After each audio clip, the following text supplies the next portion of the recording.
Good morning. Happy Friday morning, everybody. Welcome to video 1.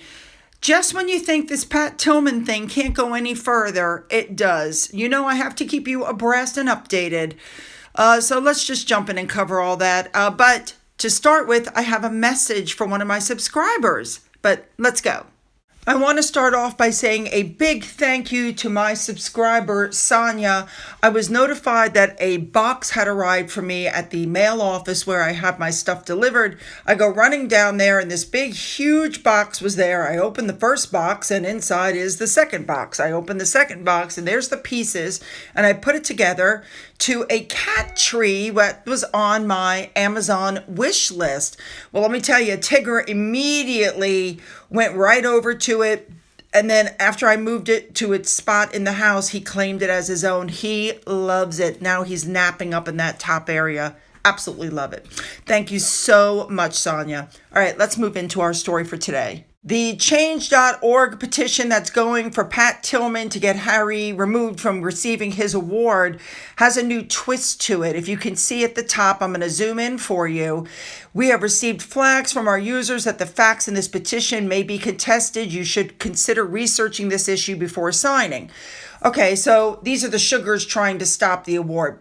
So someone is flagging the petition statement as inaccurate. Here is the statement that was put with the petition. I'm going to show it to you. You tell me if you see anything that's inaccurate. I am not going to read this for you, but you can stop the screen and read it for yourself.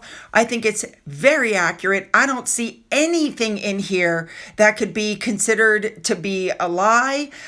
So this is absolutely the sugars and people trying to stop Harry, stop this from happening so Harry can get his award. Now, an update was put up that you could see that says they are challenging what I said about Prince Harry.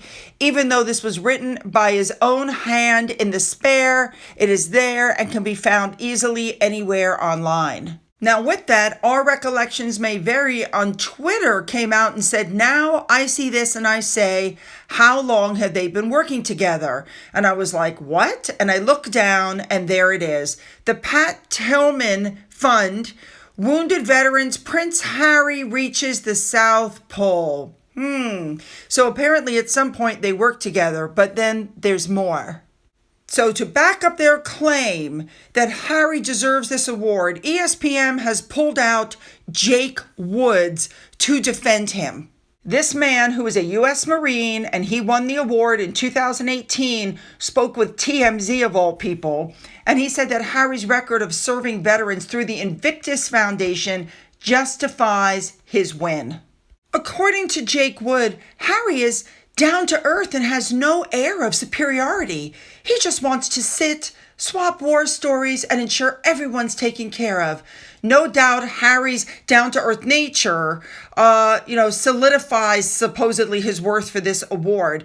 And Jake also points out that Harry, being a royal, could have chosen 100 other paths in life, but opted to serve his country with 2 tours in Afghanistan. Basically, he's completely ignoring the fact that Harry's 2 tours, where everybody else does 6 to 9 months, were only 10 weeks and 20 weeks. And he left the army because he couldn't go any higher because he couldn't pass the tests. He failed his, pilot's test 3 times. He was on drugs in the military and was allowed to leave base and skip the drug testing. And he had his own personal protection team and a safety bunker. But, he's a friend of Harry's, isn't he? Wait. Yes, he is. A big thank you to one of my subscribers, Cappy NF6UH, for pointing this out to me. Apparently, it was just recently discovered that Harry, through the Archwell, donated $250,000 to Jake Wood's organization in 2021. Apparently, this information was uncovered by the Royal Griff. Now, another veteran stepped forward to say that he thought that Harry should get the award, and that's U.S. Air Force Master Sergeant Israel Del Toro. He is the 2017 winner, and he praised Harry for military veterans for his service, as he thinks that he's a deserving recipient. And he told TMZ that he's looking forward to watching Harry win the award because, after all, he founded the Invictus Games for wounded veterans, and therefore he's ticking the boxes to be deserving. I'm so sick of hearing how Harry arranged for the Invictus Games. Here he is in his own words saying that William, Catherine, the Royal Foundation, and the Ministry of Defense set up the Invictus Games. With the idea he stole. Here we go.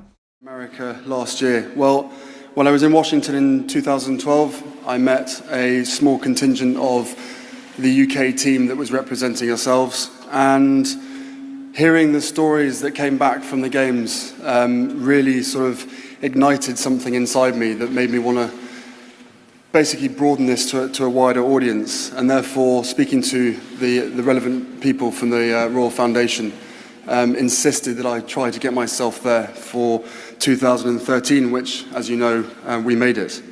I saw firsthand the power of sport in inspiring recovery, supporting rehabilitation and demonstrating life beyond disability.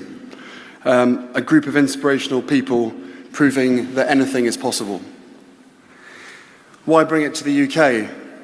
Well, it was such a great concept by the Americans that it had to be stolen. Quite simple as that, really. But I wanted to bring... Now, a few more things, just FYI, a blind item came out that said that Meghan is planning on wearing items from Diana at the awards show because, after all, she can't let Harry have this spotlight by himself. I have absolutely no trouble believing this. Now, in going back to the signatures, according to Meghan's mole, they are removing signatures that the petition had over 58,000, and then the next time she looked, it was down to 56. Well, when I pulled it up this morning as I'm taping on July 4th, it's closing in on 58,000 again. So I have no doubt that somebody's messing with it.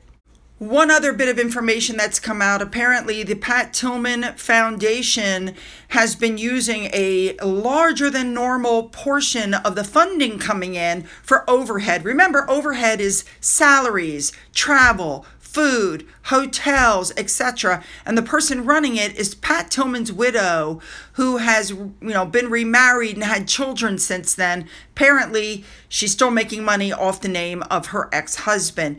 This is the thing. Whenever you have something to do with Harry and Meghan, people are going to dig and you're going to get markled. This is what's happening. So could the SB award be rescinded as this backlash is getting worse? Do I think SB would take the award off the table? No, I don't. I think the backlash from the Sussex squad would be ridiculous. So they don't want to take the award off the table. Should it be decided behind the scenes that Harry says, I have decided that I'm going to have a veteran from Invictus Games, since this is for Invictus Games, I'm going to have a veteran from Invictus Games accept this award. Could that happen? Yes. Should that happen? Yes. Will it happen? Oh, I highly doubt it. So as Harry's walking up to get his award, keep these headlines in mind. And I want to say, do I think he'll also be booed? No, he won't, because they're going to stack the audience, just like I showed you with receipts that they stacked Ellen DeGeneres' audience with Meghan Markle fan Sussex squad members. I don't know what else to say. If any other updates come, as you've been seeing, as this thing develops, I continue to put out videos and I will continue to do so and keep you updated. Please hit the like and the subscribe button to help me with my algorithm issues, and follow me over to video number 2. Let's go.